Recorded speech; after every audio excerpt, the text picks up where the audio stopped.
Bienvenue à tous sur Afrique Sport. Avant de débuter cette vidéo, nous vous invitons à vous abonner. C'est pour ne rien manquer du football continental et international. Et nous commençons au milieu d'une décision historique, l'interruption du match de Ligue des Champions mardi soir, imposé par les joueurs de Başakşehir et du Paris Saint-Germain, après de propos racistes proférés par le quatrième arbitre. Un homme incarne la révolte. Demba Ba, remplaçant lors de cette rencontre, l'international sénégalais a été un des premiers à monter au créneau concernant l'incident, interpellant le quatrième arbitre et lui demandant des explications.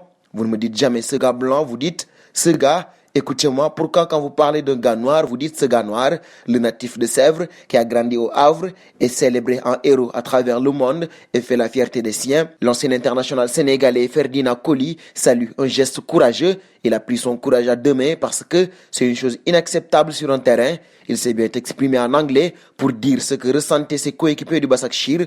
Au-delà de cette forte réaction, il a été appuyé par ses coéquipiers et surtout encore plus fort, l'équipe du PSG à laquelle il faudra rendre un hommage parce que dans ce genre de circonstances, votre équipe reste sur le terrain comme si c'était le problème d'une personne, soutient Ferdinand Coly, qui indique que ce message est à la fois extrêmement important et fort. C'est la première fois que toutes les deux équipes quittent le terrain, précise l'ancien arrière droit des Lions. Aujourd'hui, ils ont fait des efforts au niveau de la FIFA pour éradiquer ce racisme qui, de temps à autre, rejaillit quelque part.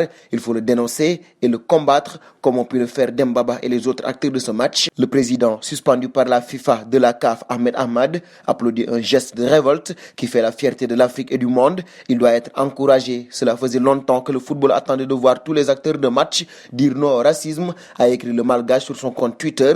L'ancien attaquant de Chelsea et de la Côte d'Ivoire, Didier Drogba, y est aussi allé avec son message de félicitations. Merci Demba Ba et Achille Webo pour se démarquer et aux joueurs pour quitter le terrain. Cette prise de position n'est pas la première du genre pour l'attaquant sénégalais de 35 ans dans l'affaire George Floyd, du nom de cet Afro-Américain de 46 ans tué en mai dernier par un policier blanc aux États-Unis. Demba Ba avait répondu au chroniqueur Éric Zemmour et ce menteur de Zemmour, bien sûr, ne reviendra pas sur sa parole, répondait l'international sénégalais de 35 ans sur Twitter. Il a osé dire que George Floyd n'a pas été tué par la police selon une autopsie faussée, alors que la deuxième vidéo montre clairement le contraire.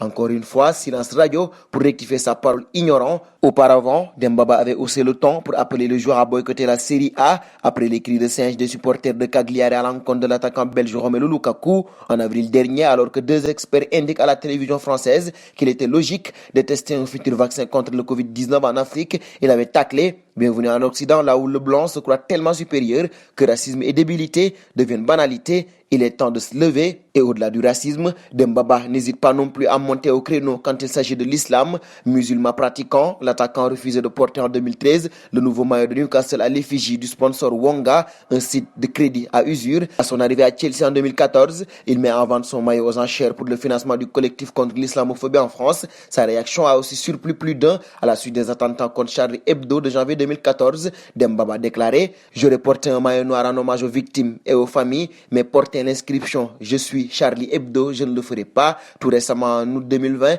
l'attaquant de Başakşehir avait appelé les sportifs à agir pour les Ouïghours en Chine. Quand allons-nous voir le reste du monde défendre les musulmans? Je sais qu'il y a des footballeurs qui veulent se battre pour la justice, qu'ils soient musulmans, bouddhistes, chrétiens ou de toute autre croyance. En tant que sportifs, nous avons un pouvoir que nous ne connaissons même pas. Si on se réunit et qu'on parle, les choses changent. Si nous nous levons, les gens se lèvent avec nous, avait soutenu le Sénégalais toujours droit dans ses godasses. Demba Ba, c'est un attaquant contre le racisme et un défenseur de l'islam.